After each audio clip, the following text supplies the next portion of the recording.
Hello, everyone. This is Landon Jones, founder of Revisor. I'm here with two awesome young gentlemen by the name of Ethan Dunbar and Nick Cargill. We're here today to just give you an update on our Dividend Aristocrat portfolio. This is by far our most popular portfolio that we manage, advisors. Really like this portfolio, and we made some adjustments to the positions recently. And Nick and Ethan are gonna tell us all about it in a little bit more. So I'll turn it over to y'all. We sure are. Thanks, Landon.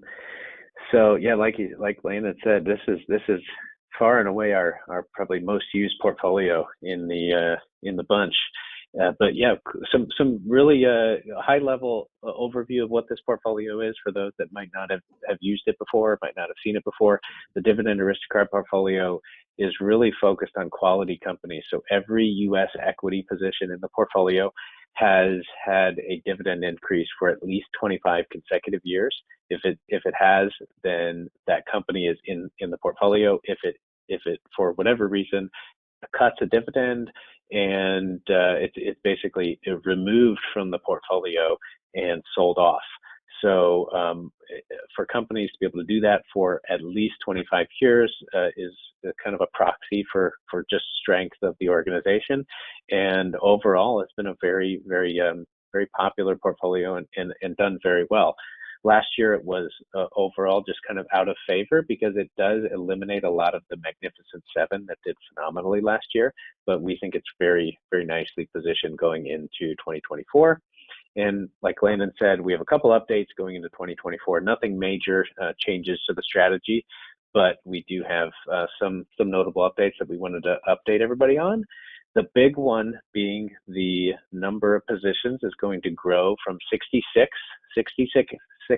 equities in the equity exposure to 67. We're going to add one position, KVUE, Kenvue, which is actually a spin-off from Johnson & Johnson in the second half of 2023. Now, Kenvue itself has not actually increased dividends for 25 years on its own because it's been part of the Johnson & Johnson family for so long. It has since been spun off, and basically it's going to be included in the portfolio for at least 2 years, as long as they can continue increasing that dividend. And then potentially going forward, we're basically giving it credit for the time it was at Johnson & Johnson, where that division was at Johnson & Johnson and was able to contribute to the Johnson & Johnson dividend being increased throughout the last number of years. Johnson & Johnson is obviously in the portfolio, has continued paying out dividends and increasing those dividends for a very long time. And Kenvue basically being part of the Johnson & Johnson family, we're just giving it credit for that, and it's going to be in the portfolio going forward. So that was the big adjustment, growing from 66 to 67 companies with that addition. The target for everything else is basically the same. We're still, for the portfolio users that are using this as part of the series, where there's international exposure mixed in with the U.S. equity exposure, the split is still 70% U.S., 30% international. Within the international positioning, we have 60% emerging markets, 40% developed. None of that has changed. This is a really simple rebalance or reconstitution and then rebalance to add that additional company into the exposure and go from there. So excited about the changes. Looking forward to 2024. I think this type of portfolio, if the stock market rally broadens out, or if we're in a situation where the rally gets stifled a little bit, I think in both scenarios, this type of portfolio with good quality companies is in a position to have a good solid year in 2024. But with that said, Nick, anything on the trading side as we think about the adjustments here going into we should be executing the adjustments here in the next couple of days. Anything that you have on your mind as far as the trading or the weighting of the portfolio or anything like that? Absolutely. Nothing in particular on this one. It's a pretty straightforward, reconstitution in this case.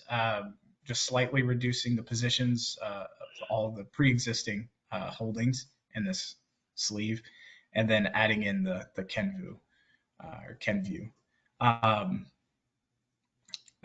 Yeah, in terms of what the client should see or what you're seeing in terms of transactions and such, should just be a slight reduction in pretty much all positions. Could slightly favor one or the other depending on, the trade size, that type of thing, account size, and just purchasing, about 1.5% of the portfolio, or that sleeve, for that matter, the sleeve, the Dividend Aristocrat sleeve, purchasing 1.5% of that into the new position that was spun off from Johnson and Johnson. Nice. Yeah. So Well, I think that's good. that gives everybody, what they need. Some of these things are not the, I guess, most exciting stuff in the world. It's exciting to us, but at the end of the day, just the expectation on trading activity so that the advisors can communicate it to the client base, and just having the story behind what you discussed, Ethan, the reason for the change and what's going on. I think that's going to give everybody what they need in the event that a client were to ask questions. So I thought that was great. Thank you very much.